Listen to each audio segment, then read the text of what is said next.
ایک بادشاہ تھا، وہ مرنا نہیں چاہتا تھا، اس کی خواہش تھی کہ قیامت تک وہ زندہ ہی رہے۔ ایک حکیم صاحب نے اسے کہا، بادشاہ سلامت، فلاں ملک کی سرزمین سے ایسی ایسی جڑی بوٹیاں پیدا ہوتی ہیں جن میں آب حیات کی تاثیر ہوتی ہے، آپ اگر وہ جڑی بوٹیاں منگوا لیں تو ہم آپ کو وہ دوا بنا دیتے ہیں جس کے کھانے کے بعد آپ جب تک چاہیں گے زندہ رہیں گے۔ بادشاہ نے فوراً ہی اپنے وزراء میں سے 5 وزیروں کو دوسرے ملک میں بھیجنے کا حکم جاری کر دیا کہ جاؤ دوسرے ملک کے جو بڑے راجا ہیں ان کو میرا سلام دو اور کہو کہ مجھے فلاں فلاں بوٹی کی اشد ضرورت ہے، سنا ہے وہ بوٹی آپ کے ملک میں پائی جاتی ہے، لہٰذا مجھے ان بوٹیوں کی اشد ضرورت ہے اس لیے کہ میں مرنا نہیں چاہتا۔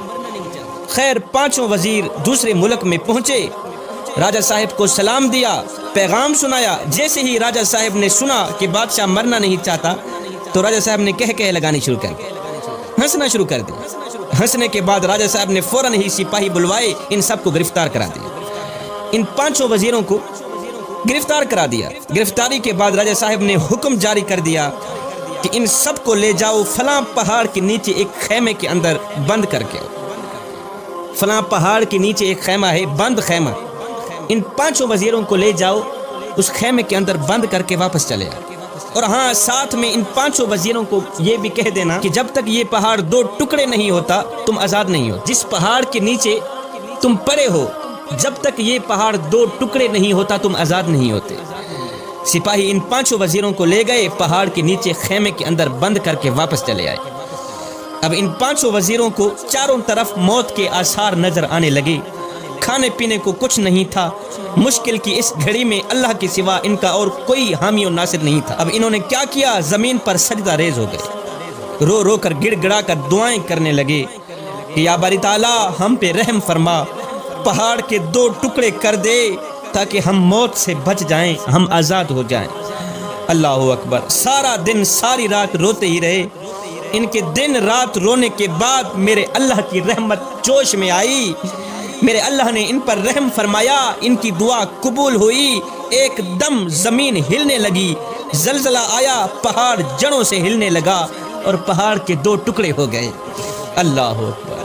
زلزلہ آیا، پہاڑ کے 2 ٹکڑے ہو گئے، ان کی دعا قبول ہو گئی۔ اب راجہ صاحب نے آرڈر دیا کہ ہماری شرط پوری ہو گئی ہے، پہاڑ کے 2 ٹکڑے ہم چاہتے تھے ہو گئے ہیں، اب جاؤ ان 5 وزیروں کو میرے پاس لے آؤ۔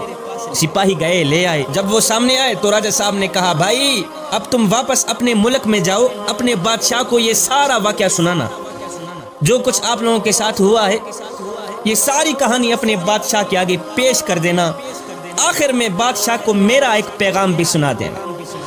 جی راجہ صاحب کون سا پیغام ہے؟